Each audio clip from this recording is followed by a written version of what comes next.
Bom pessoal, bom dia, tudo bem? Eu estou gravando esse vídeo para falar um pouco sobre as questões, né, da atividade da semana passada. Foram 4 questões, né, que eu pedi para vocês responderem a partir da leitura do capítulo 1 do livro da Iris Goulart, que é o Psicologia da Educação, né, e para dar um feedback a vocês e falar um pouco sobre que reflexões nós entendemos como mais adequadas à resposta dessas questões, certo? Então, isso pode servir de material para vocês, para ajudar vocês a, redirecionarem as respostas, refletirem um pouco mais, porque né, esse material vai fazer parte da atividade de avaliação dessa semana, tá bom? Então, a primeira pergunta do roteiro que eu coloquei semana passada é: como o texto define o campo da atuação da psicologia da educação e sua relação com a prática pedagógica, né? Então, segundo o livro da Iris Goulart, a psicologia da educação é apresentada como uma área interdisciplinar que busca compreender os processos de aprendizagem e desenvolvimento, né, no contexto escolar. Segundo a autora, ela não se limita à aplicação de teorias psicológicas, mas sim à análise crítica das práticas pedagógicas, oferecendo subsídios para que o educador compreenda melhor o comportamento dos alunos, suas dificuldades e potencialidades. Dessa forma, a relação entre psicologia e educação é, portanto, uma relação de influência mútua, ou seja, de influência bidirecional.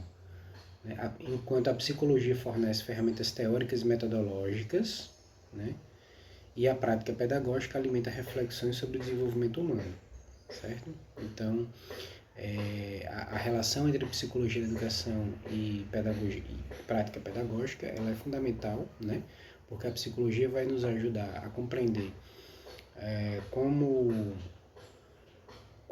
os processos de ensino-aprendizagem estão relacionados, como eles ocorrem, como eles estão relacionados com o desenvolvimento biológico, né? E isso vai, na prática pedagógica, vai influenciar na nossa reflexão e na prática diária, né? Na praxis, o que a gente chama de praxis, né? Na prática reflexiva, né? A segunda questão, né, é quais são as principais contribuições da psicologia experimental e da psicometria para a educação, né?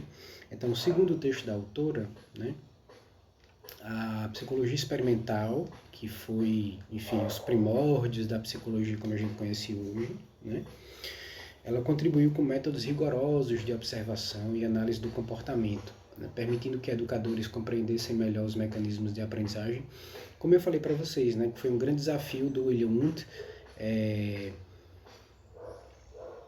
demonstrar para uma sociedade iluminista, uma sociedade racionalista, qual era o objeto de estudo da psicologia, né? Onde é que estava esse objeto de estudo? Né? Onde é que está a alma? O que é a alma? Como se define a alma humana? Né? Como se mede? Quais são os atributos que você pode medir? Né? Esse foi um grande desafio. Já a psicometria, né, que veio depois, como uma consequência, obviamente, ela trouxe instrumentos de avaliação, como testes de inteligência, aptidão e rendimento escolar, que ajudaram a identificar dificuldades específicas dos alunos. No entanto, o texto também alerta para os limites dessas abordagens, especialmente quando usadas de forma reducionista, ou seja, sem considerar o contexto social e afetivo do estudante. Então, 3, né? Ela pergunta de que forma o comportamentalismo é apresentado como uma abordagem aplicável ao contexto educacional. Então, nós falamos um pouco disso também em sala de aula. Né? O comportamentalismo, ou behaviorismo, né? Ele, especialmente nas ideias do Skinner, é apresentado como uma abordagem que valoriza o controle do ambiente para mudar comportamentos desejados. Né? Na educação, isso se traduz em estratégias como reforço positivo, repetição e estímulo-resposta. A autora também destaca que essa abordagem pode ser útil para lidar com comportamentos específicos e promover hábitos de estudo, mas também ressalta que ela não contempla aspectos subjetivos e afetivos do aluno, sendo mais eficaz em situações de ensino mecânico ou técnico. Então, o que o behaviorismo ou o comportamentalismo prega em última instância é que os nossos processos cognitivos eles podem ser moldados por hábitos, né? Hábitos que muitas vezes estão ligados à fisiologia, né? Então, a repetição, né? O trato de estímulo-resposta, a compensação, ele pode promover ou restringir hábitos que são desejáveis para a prática, né, educacional.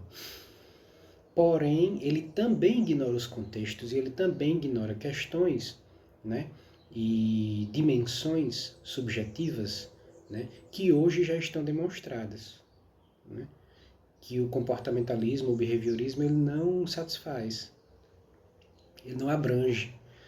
Né? Então, você tem o comportamentalismo como uma coisa que corre o risco de se tornar algo mecânico, né?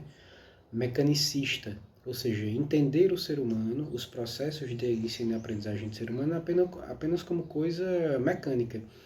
Eu ofereço um estímulo, tenho tal resposta, né? Como se a gente fosse um computador. E nós não somos, nós sabemos disso, né? As formas de aprender, as formas de ensinar, as formas de lidar com o conhecimento, de produzir o conhecimento, elas são inúmeras e variadas. Elas não funcionam, a gente não funciona como um computador. Né? Então, por isso, essa é a crítica ao comportamentalismo. E, por fim, né, a quarta questão é como a teoria do Piaget, ou piagetiana, né, é utilizada para fundamentar práticas pedagógicas voltadas ao desenvolvimento cognitivo. A teoria do Jean Piaget, né, é valorizada por sua compreensão das etapas do desenvolvimento cognitivo infantil. Então, nesse sentido, a autora ela vai demonstrar que, ao respeitar essas fases, né, que são 4 fases, né, a fase sensório-motor, a fase pré-operatória, a fase operatória concreta e a fase operatória formal, ou seja, entendendo como isso se dá de maneira dinâmica, né, processual, contínua, né? O educador ele pode planejar as atividades adequadas à capacidade de raciocínio dos alunos. E nesse sentido, a aprendizagem, segundo o próprio Piaget, ocorre por meio de uma interação ativa com o ambiente e o papel do professor é criar situações que estimulem a construção do conhecimento. E essa abordagem ela valoriza o aluno como sujeito ativo no processo de aprendizagem. Então, a teoria do Piaget, a grande contribuição do Piaget foi realmente entender essas fases do desenvolvimento cognitivo e utilizá-las, né, como marcos do desenvolvimento, né, associando isso aos processos de ensino-aprendizagem. Né?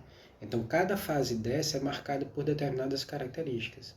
Se eu compreendo essas características, se eu compreendo essas fases, eu posso adequar a minha prática, né, para promover atividades ou complexidade do raciocínio, né, adequadas a cada uma dessas fases. Então, essa foi a grande contribuição do Piaget. Né? E depois isso vai dar origem também ao Vygotsky, que vem depois, né, questionar algumas coisas do Piaget, né, mas de certa forma também falar um pouco a mesma coisa, né, entendendo as fases do desenvolvimento, né. O Freud também também vai falar um pouco disso, das fases, né, e como isso pode ser como compreender essas fases pode ajudar na prática, né, pedagógica. E então, mas a grande contribuição do Piaget foi essa, foi entender o desenvolvimento cognitivo associado ao desenvolvimento biológico, que está definido em fases, e se o professor conhece essas fases, ele fica mais fácil de entender até onde ele pode ir, a partir de onde ele não deve ir. Né?